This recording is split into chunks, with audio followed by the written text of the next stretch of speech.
Hi friends, welcome to Vani Vantillu. మన ఇంట్లో tiffin చేయడానికి ఏ పిండి లేనప్పుడు అప్పటికప్పుడు ఇన్స్టెంట్గా ఇలా దోశని ప్రిపేర్ చేసుకోండి.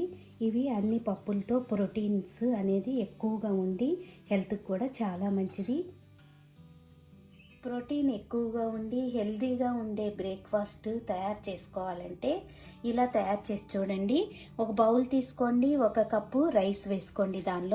దానిలో పెసలు 1/2 కప్పు వేసుకోవాలి. పచ్చిశనగపప్పు 1/2 కప్పు వేసుకోవాలి. మినప్పప్పు 4 టేబుల్ స్పూన్లు వేసుకోండి. పెసరపప్పు 2 టేబుల్ స్పూన్లు వేసుకోండి. దీనిలో ఇప్పుడు వాటర్ వేసి నానబెట్టుకోవాలి. దీనిలో వాటర్ పోసుకుని ఒక 8 గంటలు నానబెట్టుకోండి. ఇలా పప్పు అన్నీ నానిపోయినాయి. ఇప్పుడు దీన్ని ఓ మిక్సీ జార్లో వేసుకుందాం. ఇలా మిక్సీ జార్ తీసుకోండి. దీనిలో ఈ పప్పును వేసుకోవాలి. దీనిలో ఇప్పుడు పచ్చిమిరపకాయలు వేసుకుందాం. మీ స్పైస్ని బట్టి పచ్చిమిరపకాయలు వేసుకోండి.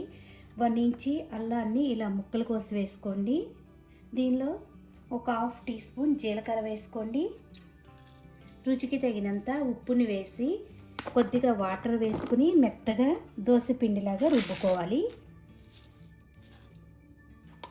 ఇలా రుబ్బుకున్న పిండిని ఒక బౌల్లోకి తీసుకోండి. ఇప్పుడు స్టవ్ ఆన్ చేసుకుని దోశ ప్యాన్ పెట్టుకోండి. దోశ ప్యాన్ వేడయ్యాక 1 చుక్క అడుగున ఆయిల్ వేసి ప్యాన్ అంతా ఈ విధంగా స్ప్రెడ్ చేసుకోండి. ఈ విధంగా రుద్దుకున్నాక మనం ఇప్పుడు దోశలను వేసుకోవాలి.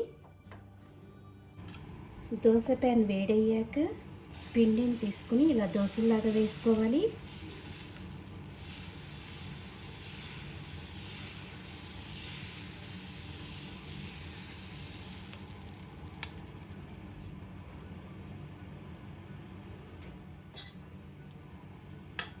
చుట్టూతా కొద్దిగా ఆయిల్ని పైన కొద్దిగా ఆయిల్ని వేసుకోండి.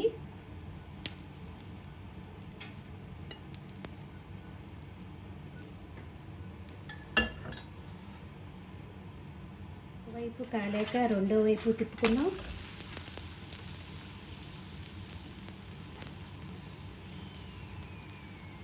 రెండు వైపులా ఇలా కాలిన దాన్ని ఒక ప్లేట్లోకి తీసుకుందాం. మధ్యలోకి ఇలా ఫోల్డ్ చేసుకోండి.